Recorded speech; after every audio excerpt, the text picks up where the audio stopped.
And the cadences, the cadences are very, very important in Western music, period. But in gospel music, the most common cadences are the plagal cadence and the authentic cadence. So you have the 4/1 and the 5/1 cadence.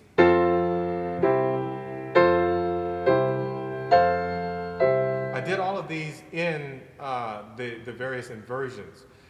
For instance, now if I want to alter that 4 chord, and we're going to talk about that a little more later on with passing chords or passing tones. So, another way of playing plagal cadences, is by using chord substitutions in place of the 4 chord. For instance, the C major chord, I can substitute, or C major chord, and play A minor chord. As long as I have 2 of the common notes, C, E, G. If I want the third, E, G are common, just add the B at the top. C, E, G, find 2 common notes, C and E. I have a minor chord here. So example 12.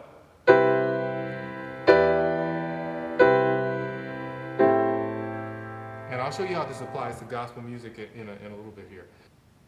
Page 7. Example 13. Let's look at the 2 substituted for the 4 chord. 4, I'm going to substitute with the 2 and go to the 1. Or 4, 2. Notice the left hand, I did something a little different. I played that 10th there. Just to add fullness to the sound. If I want a 2/7 substituted for 4, example 14,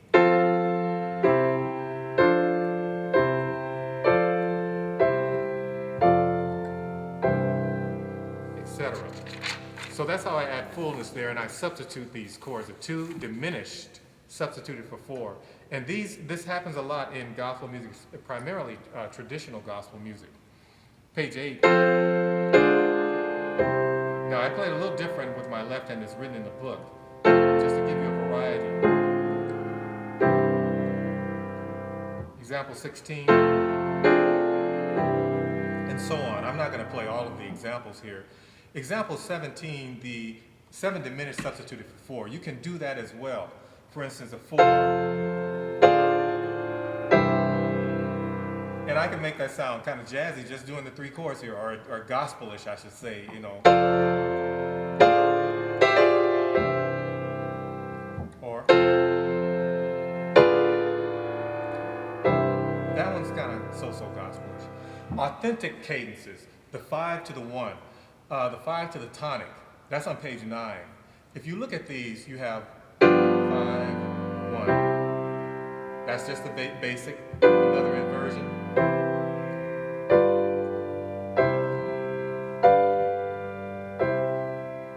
Now the following examples, for instance, example 19A, the primary chords are shown in both major and parallel minor keys. For instance, example 19A,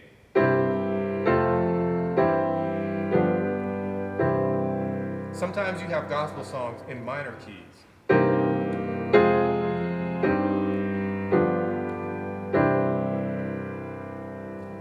Now, I did a major there. If I go back, I have,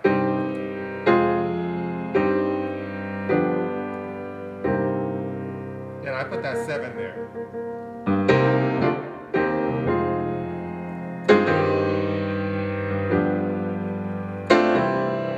For instance, if I want to end with a Picardy third or a major chord at the end. If I have 19B here, is an inverted example.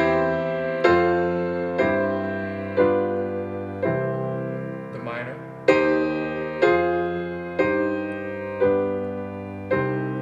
Etc. And I'll show you how these work in a song in a minute here. Cadences, 19C.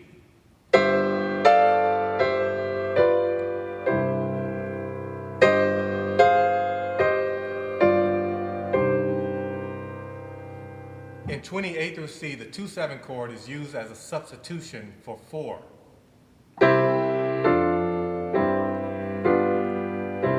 Etc.